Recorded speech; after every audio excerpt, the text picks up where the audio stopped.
Au menu de ton Automoto Express ce mercredi 14 juin. Le permis de conduire bientôt à 17 ans, Paris va taxer les SUV, Charles Leclerc veut courir au Mans, un système révolutionnaire dans la future Renault 5 et une Lotus Elise un peu spéciale. Allez, c'est parti pour ton Automoto Express. Conduire seul à 17 ans. En France, les jeunes ayant effectué la conduite accompagnée peuvent passer le permis de conduire à 17 ans et demi, mais il ne devient valide qu'au passage de la majorité. Mais c'est peut-être bientôt de l'histoire ancienne. Selon les informations de France Info, le gouvernement envisage d'abaisser à 17 ans l'âge minimum pour passer le permis et conduire en autonomie. Cette mesure devrait être annoncée avant la fin du mois de juin. La France ne serait pas le premier pays au monde à autoriser la conduite avant la majorité. C'est le cas aux États-Unis, mais aussi au Royaume-Uni ou encore en Slovaquie. Cette mesure est critiquée par l'association Prévention routière. Elle met en avant l'accidentalité et la mortalité chez les jeunes qui est particulièrement élevée. L'association évoque également le coût des assurances qui risque d'augmenter. Dès qu'on en sait plus, on te tient au courant. C'est évidemment le sujet de la question du jour. Es-tu favorable à cette mesure du permis à 17 ans? J'attends ta réponse dans les commentaires.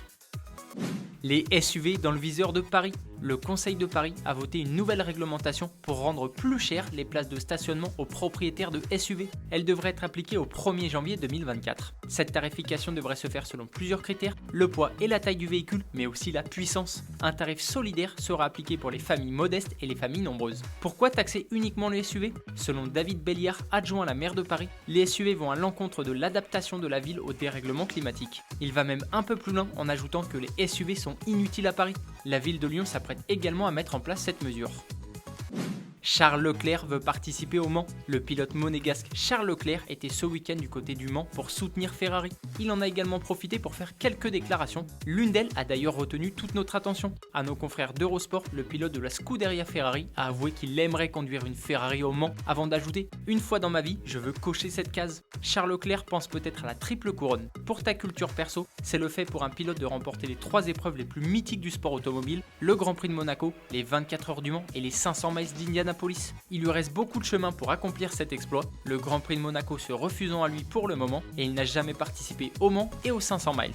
Seul Graham Hill est pensionnaire de la triple couronne pour l'instant. Retrouve en tout cas Charles Leclerc ce dimanche dans Automoto à l'occasion de notre émission dédiée au centenaire des 24 heures du Mans.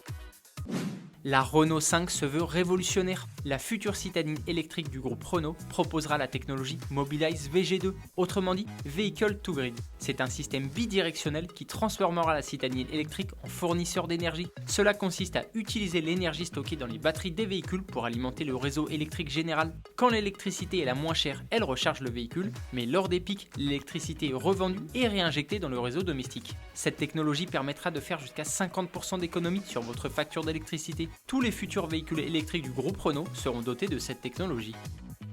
En parlant de véhicules électriques, une Lotus Elise un peu spéciale. En réalité, il ne s'agit pas d'une Lotus Elise, mais d'un concept 100% électrique nommé NeoBolt EV. C'est vrai, elles se ressemblent comme deux gouttes d'eau, mais ce concept est plus long et plus large. Mais ce n'est pas vraiment pour ça qu'il fait sensation. C'est pour sa batterie de 35 kWh qui offre une autonomie de 250 km. Selon NeoBolt, il ne faut que 6 minutes pour recharger complètement sa batterie. C'est une toute nouvelle technologie qui est actuellement en développement. Les ingénieurs ont testé les cycles de charge et de décharge plus de 2000 fois et ils n'ont constaté aucune perte significative. On ne connaît malheureusement pas encore ses performances, on espère seulement que le plaisir de conduite sera similaire à celui procuré par l'Elise.